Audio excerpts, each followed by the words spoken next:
Salam sejahtera bagi kita sekalian. Selamat pagi, selamat beraktivitas untuk kita sekalian dimanapun kita berada. Akan mendengarkan khotbah ini menjadi kekuatan bagi kita sekalian. Mari saya akan membagikan kebenaran firman Tuhan yang terdapat dalam Matius pasal yang ke-7 ayat 24 hingga 27. Setiap orang yang mendengar perkataanku ini dan melakukannya, ia sama dengan orang yang bijaksana, yang mendirikan rumahnya di atas batu.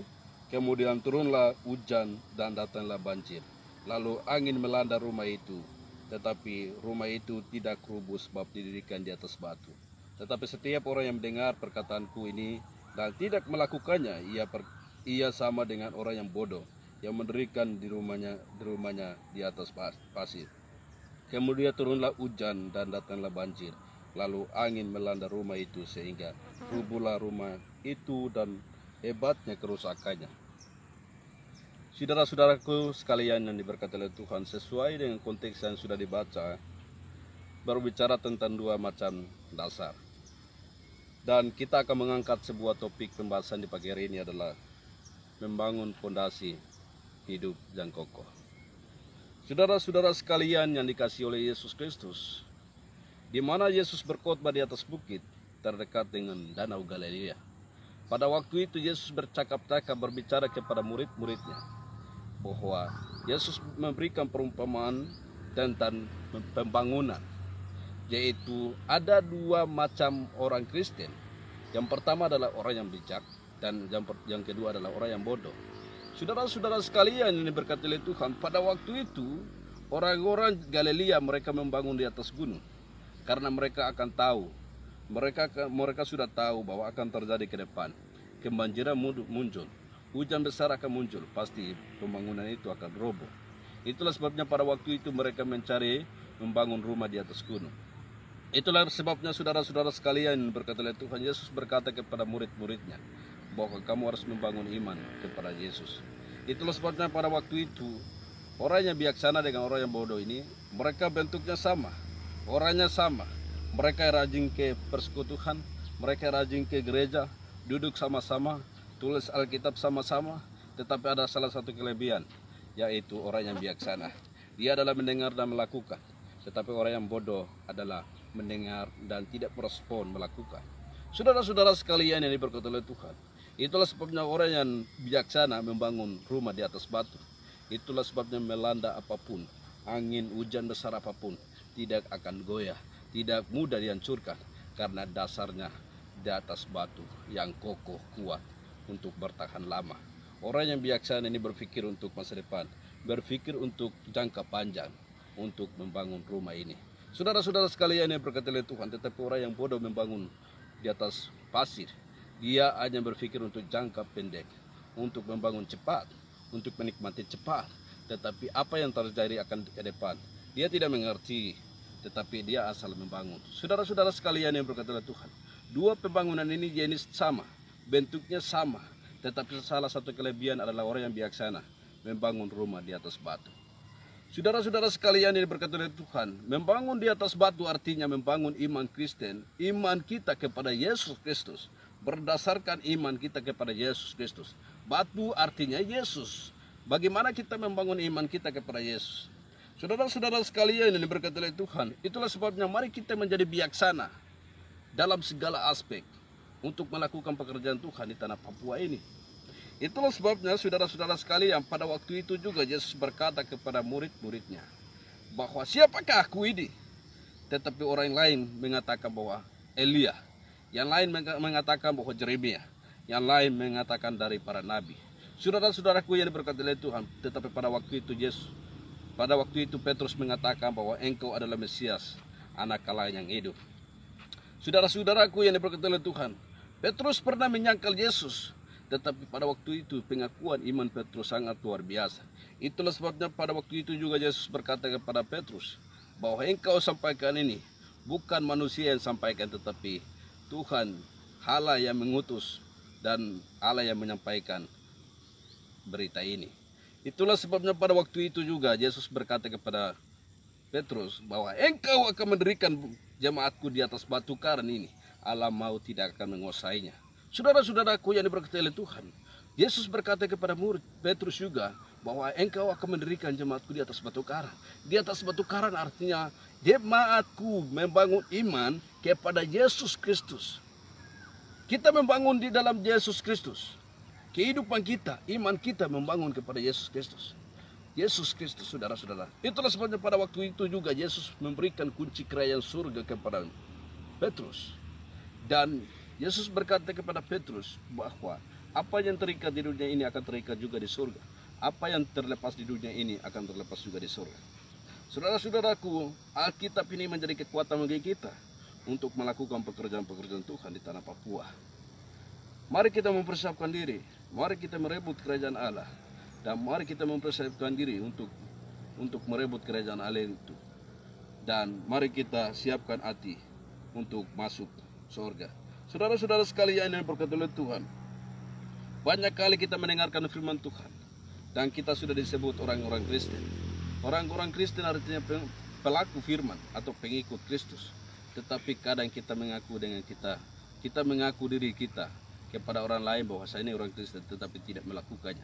Kita mendengar tapi tidak melakukan, tidak merespon apa yang kita dengar, apa yang kita terima. Saudara-saudara sekalian yang berkata oleh Tuhan, pada waktu itu juga Rasul Paulus mengatakan bahwa jika aku memberitakan Injil, aku tidak mempunyai alasan untuk membanggakan diri. Itu keharusan bagiku. Jika celakalah aku jika aku tidak memberitakan Injil. Saudara-saudara sekalian yang berkata oleh Tuhan, kita cukup lama mendengarkan firman Tuhan. Kita cukup lama menjadi orang Kristen, tetapi tidak menjadi pelaku firman. Saudara-saudara, sia-sialah hidup kita ini. Itulah sebabnya mari kita menjadi pelaku firman.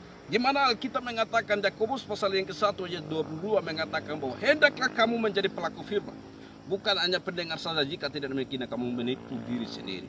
Mari kita menjadi pelaku firman. Setelah kita mendengar, setelah kita menerima dan untuk menjadi pelaku firman, untuk melakukan pekerjaan-pekerjaan Tuhan, untuk merespon apa yang kita terima, untuk merespon apa yang kita dengar, untuk melakukan pekerjaan Tuhan. Saudara-saudara sekalian yang diberkati oleh Tuhan, firman Tuhan yang menjadi kekuatan bagi kita. Dan saudara-saudara sekalian, saya memberikan kesimpulan kepada saudara-saudara sekalian bahwa saudara-saudara sekalian dimanapun berada, generasi Papua, tulang punggung gereja dan bangsa, dimanapun kita berada, jangan takut. Tuhan sudah sediakan masa depan Anda. Itulah sebabnya mari takut kepada Dia.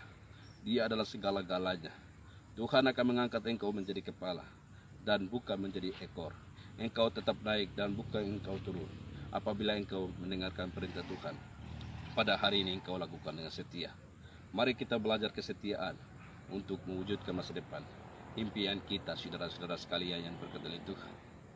Saudara-saudaraku yang dikasihi oleh Yesus Kristus, Injil ini menjadi kekuatan bagi kita, penopang bagi kita dalam kehidupan kita, untuk menjadi pondasi, berakar, bertumbuh di dalam Yesus, supaya dalam tawaran bentuk apapun, tantangan bentuk apapun, tetap giat, kokoh, berdiri teguh kepada Yesus Kristus. Saudara-saudara sekalian yang dikasihi oleh Yesus Kristus, di pagi hari ini firman Tuhan ini menjadi kekuatan bagi kita, dan kita merenungkan bersama-sama dimanapun kita berada. Saudara, saya akan memberikan sebuah pertanyaan, bahwa 3 pertanyaan, bahwa yang pertama adalah menerima, menolak, dan mengerti. Saudara-saudaraku yang diberkati oleh Tuhan, kita mengerti tetapi barang itu, kalau barang itu belum tentu baik. Kita menolak tetapi barang itu baik, kita menyesal. Itulah sebabnya mari kita mengerti. Setelah kita mengerti, kita menolak. Setelah kita mengerti, kita menerima. Mengerti sangat penting, mengerti segala sesuatu untuk melakukan pekerjaan Tuhan, melakukan dan mewujudkan impian masa depan. Mari kita mengerti sama-sama. Setelah kita mengerti, kita menolak. Setelah kita mengerti, kita menerima segala sesuatu itu. Kita mengerti dan kita melakukan, pasti kita akan sukses masa depan kita. Itulah sebabnya firman Tuhan ini menjadi kekuatan bagi kita. Mari kita berdasarkan firman Tuhan dalam kehidupan kita, membangun pondasi hidup yang kokoh di dalam Yesus. Saudara-saudara sekalian yang diberkati oleh Tuhan, firman Tuhan sangat penting. Saudara sekalian, saya akan memberikan tantangan buat kita sekalian. Yang pertama, Maukah kita membangun dasar hidup yang kokoh?